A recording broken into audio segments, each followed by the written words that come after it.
Geçmişe bir xət çəkirəm. Keçmişimin gözəl xatirəsi. Anları yaşayır səndə. Gərək bu sevgidir elə hissdə. Yenidən közərəsinəm də. Engelləri aşa gəlsəm. Yaşanan yenə yaşanar, nədir xeyri? Bizi sevgiyə məhrum qoyan olmadı.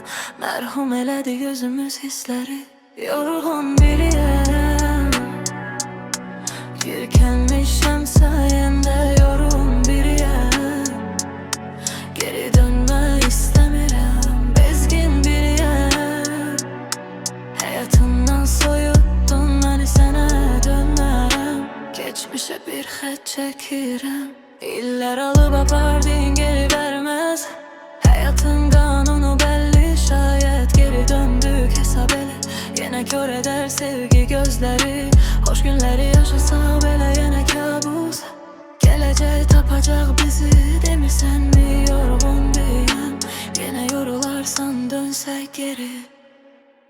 Yorğun biriyəm, tükənmişəm sayəndə. Yorğun biriyəm, geri dönmək istəmirəm. Bezgin biriyəm, həyatımdan soyutdun məni, sənə dönmərəm.